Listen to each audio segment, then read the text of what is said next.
Hello again, man. Nuggets of wisdom coming at you again. Yeah, I want to continue my series, My Mind, My Playground. And my subtitle today is My Mind, My Strength. Let's talk about it.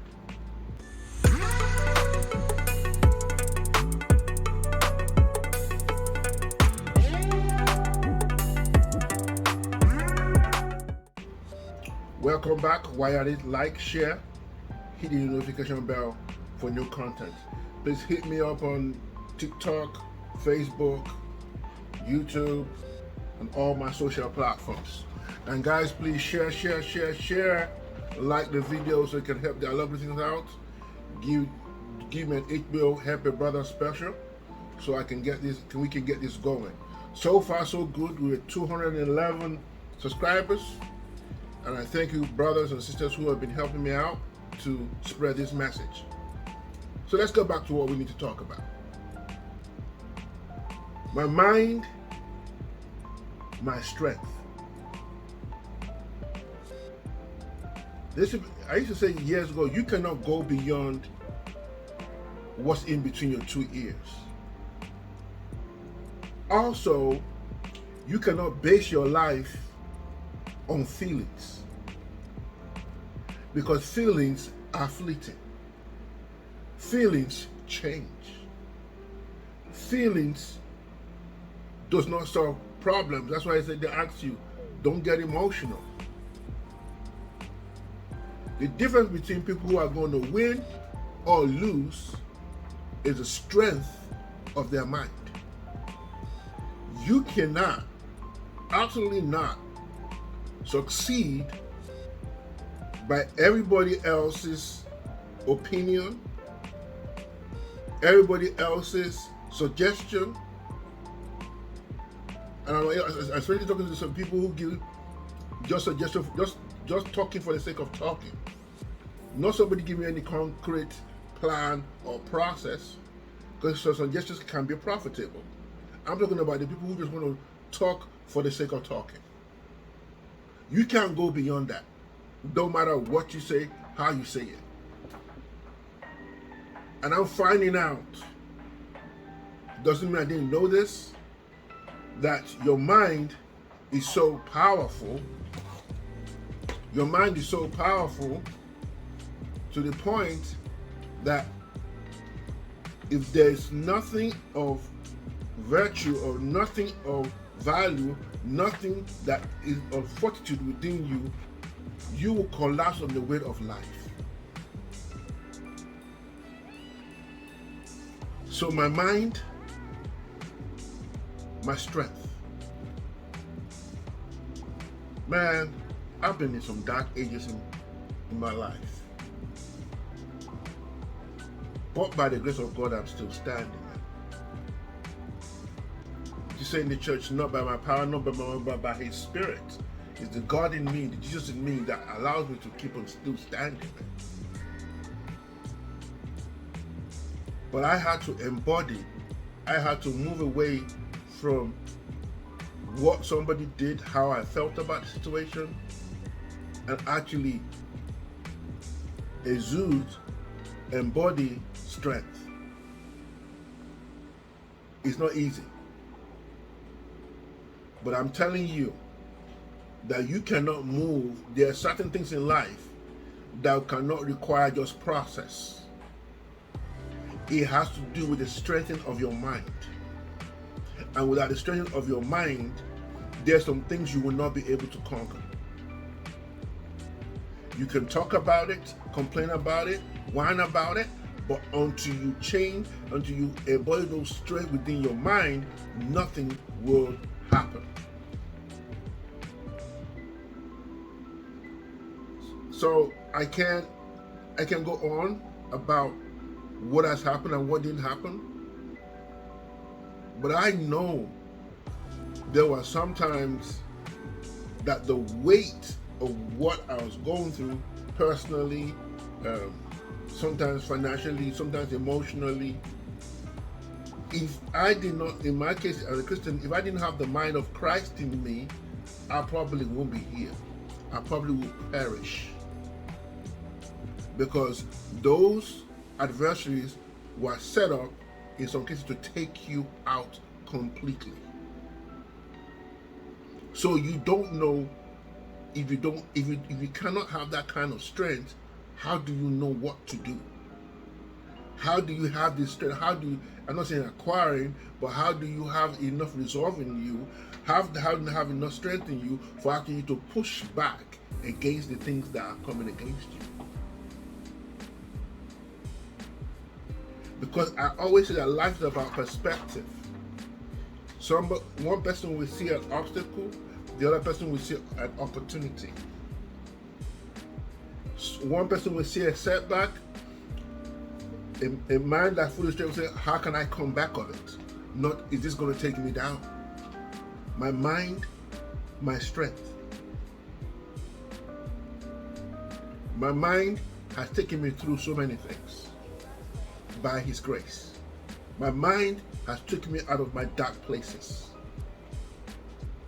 My mind has taken me out of depression, suppression, oppression in so many ways. And without that, I don't think folks really understand that. How do you, if you hear from other people's story, and you ask them, how did they actually survive that? What happened? How could they get out of that sickness? How could they bounce back from adversity? How can they change their story? How can they change their trajectory? And whatever, like this, the mind is like a muscle. You need to work it. You need to understand it. You need to put it under work. When you go to the gym, you lift the weight. They say that you have a muscle failure, and it gets to the point whereby you pick up the first set, the second set, and you get to a point whereby you get to the like 10 of 5 reps. Then you say, oh, I can't pick it anymore. Then that's why you get it. Somebody's going to squat with you. Someone's going to help you up, bring that bar up, so you can actually, it actually is now forming muscle while your muscles actually failing. I think people always think that failure is a bad thing. But as I'm growing older and I'm looking at life, failure is part of the process. So my question to you, how do I get my strength? How do I walk in strength? How do I use my mind to defeat the things that are trying to defeat me? I'll give you a quick 3 takeaways. Number 1, this is what I do. And I don't care what religion, what you believe. Praying and fasting, man. I pray myself out by His grace through prayer and fasting. Personal story, I used to be epileptic for years.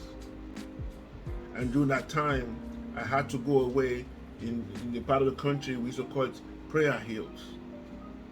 I would go to these prayer hills and we'd go there, and I go there 2-3 days away from home to pray and fast. During that period, it's almost like there was like an out-of-body experience. There were things that I could see because now I'm away from the distraction. I'm away from the trouble. I'm away from the hustle and bustle of the city. So sometimes when you're going through to strengthen your mind, you have to be in a place of separation. And prayer and fasting will do that for you. Number two,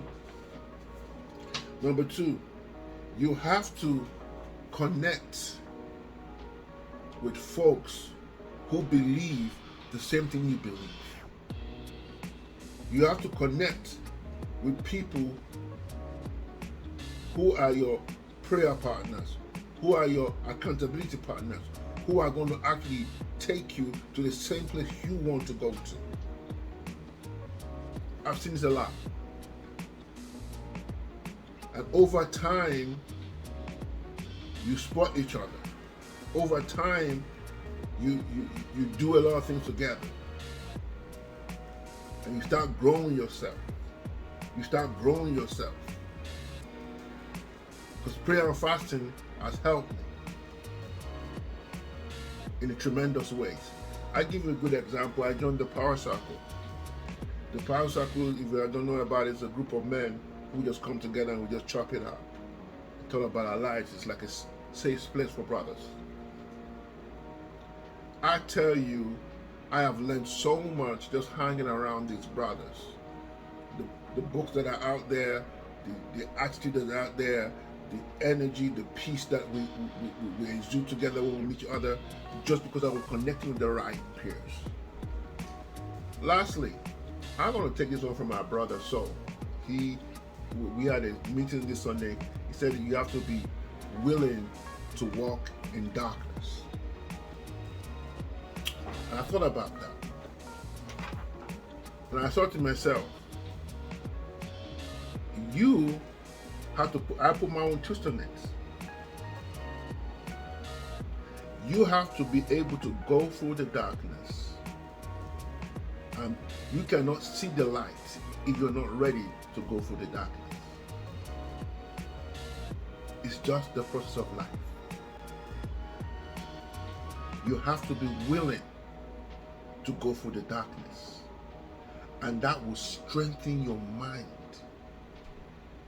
When you come out of that thing, you're a dangerous man. When you come out of that adversity, you're not the same anymore. You have been battle tested.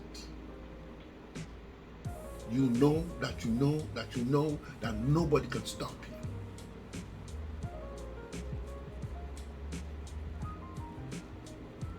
you. This is powerful. My mind, my strength.